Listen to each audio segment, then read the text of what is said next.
welcome you in today's storytelling program by Shafalek Kingdom for Kids. आज के programme में हम सुनेंगे बाइबल में से एक कहानी और अपने नन्हे से दोस्त के साथ करेंगे स्टोरी रिवीजन। फ्रेंड्स, क्या आपको याद है पिछली स्टोरी में हमने देखा था कि कैसे यीशु मसीह ने आंधी और तूफान को शांत किया था। क्या आप जानना चाहते हैं कि उसके बाद जब यीशु मसीह और उनके चेले नाव से उतरे तब क्या हुआ? क्या आप तैयार हैं? तो चलिए कहानी सुनते हैं।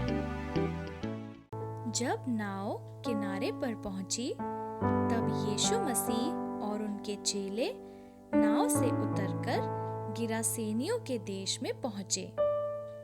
जैसे ही वो लोग वहां पहुंचे, एक आदमी वहां उन्हें मिला जिसमें दुष्ट आत्मा थी। पहले भी यीशु मसीह ने कई लोगों में से दुष्ट आत्मा को निकाला था, पर ये व्यक्ति कुछ अलग था। दुष्ट आत्माएं इस व्यक्ति को बहुत ज्यादा परेशान करती थी। सालों से ना तो इसने कपड़े पहने थे और ना ही ये अपने घर पर रह रहा था। दुष्ट आत्माओं से परेशान ये व्यक्ति सालों से कब्रिस्तान में रह रहा था। लोगों ने इस व्यक्ति को कई बार चेन से बांधा, पर ये चेन्स भी तोड़ देता था।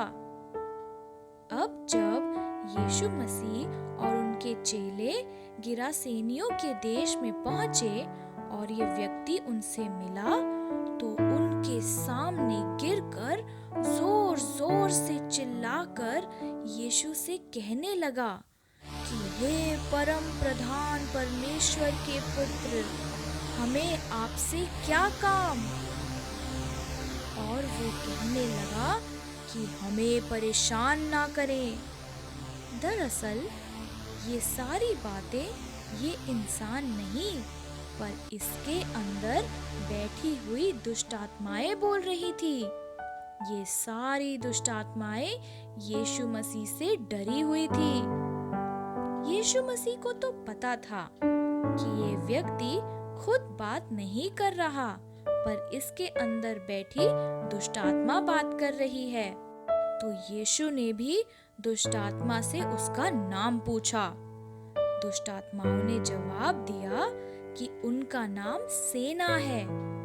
एक्चुअली न्यू टेस्टामेंट यानी नया नियम ग्रीक भाषा में लिखा गया है और ग्रीक भाषा में सेना के लिए लीजन शब्द का इस्तेमाल हुआ है। लीजन एक सेना के ग्रुप को बोलते हैं जिसमें लगभग 6000 सैनिक होते हैं। यानी इस आदमी के अंदर 6000 दुष्ट आत्माएं थी। अब आप खुद ही सोचो बच्चों कि इतनी सारी दुष्ट आत्माओं ने इस व्यक्ति को कितना परेशान किया होगा। पर कोई बात नहीं, क्योंकि अब तो यीशु मसीह आ चुके हैं। दुष्ट आत्माएं डर रही थी कि कहीं यीशु उन्हें उस इंसान से बाहर ना निकाल दे, क्योंकि यीशु मसीह जितने लोग उनके पास आते हैं उन्हें हर एक दुष्ट आत्मा से आजाद करते हैं।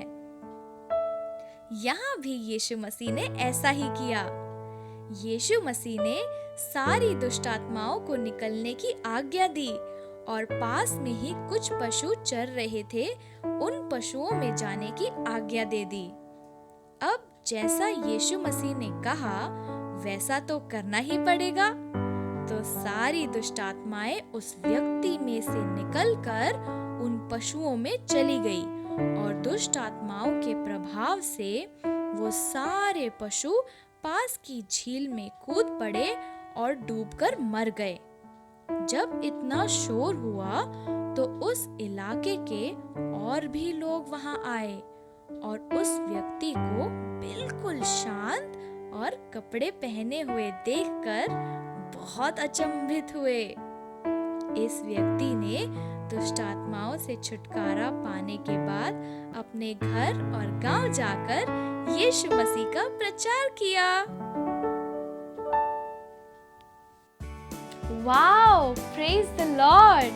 फ्रेंड्स, आज की कहानी में हमने सीखा कि चाहे हमारे परेशानियां कितनी ही बड़ी हो, प्रभु यीशु मसीह के लिए वो सब एकदम छोटी होती हैं और यीशु मसीह हमें हमारी सारी परेशानियों से छुड़ाते हैं।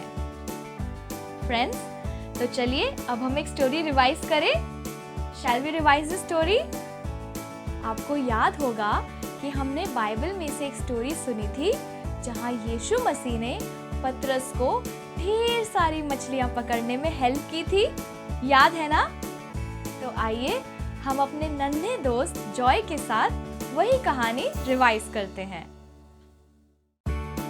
हेलो दोस्तों, मेरा नाम है जॉय और हम आज बाइबल में से सीखेंगे एक छोटी सी कहानी। एक दिन यीशु मसीह झील के किनारे अपने लोगों को परमेश्वर के बारे में बता रहे थे।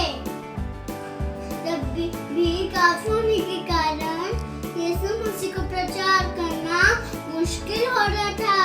तब यीशु मसीह ने देखा कि झील के किनारे वहीं पतरस की नाव लगी हुई है। यीशु मसीह उस पे चढ़ के प्रचार करने लगे। जैसे प्रचार समाप्त हुआ, तुरंत यीशु मसीह ने पतरस से कहा कि जाल डाल दो। लेकिन पतरस और उसके भाई मछुआरे थे, फिशरमैन। लेकिन पतरस बहुत उदास हुआ। एक रात पहले उसने खूब मेहनत की, लेकिन एक भी मछली नहीं आई। तो पतरस ने यीशु की बात मान ली। जैसे ही जाल डाला, तुरंत खूब सारी मछलियां आ गई। पतरस ने अपने बाकी साथियों को आवाज लगाया, साथियों मेरी मदद करो। तो यीशु मसीह परमेश्वर के पुत्र हैं। पतरस ने अपने जगह माफी मांगी। वे सब कुछ अपना छोड़ छाड़ के यीशु मसीह के पीछे हो लिए। ये स्टोरी से हमें क्या सीख मिलती है कि हमारा प्रभु असंभव को संभव कर सकता है। बाय। वाओ, जॉय ने कितने अच्छे से कहानी सुनाई है ना? फ्रेंड्स, अगर आपको हमारा प्रोग्राम पसंद आया तो हमारे चैनल को ज़रूर सब्सक्राइब करें, लाइक करें और अपने फ्रेंड्स के साथ ज़रूर शेयर करें और हमें कमेंट करके ज़रूर बताएं कि आपको कैसा लगा। सो फ्रेंड्स, हम मिलते हैं नेक्स्ट वीक एक नई एक्टिविटी के साथ, एक नई स्टोरी के साथ। बाय।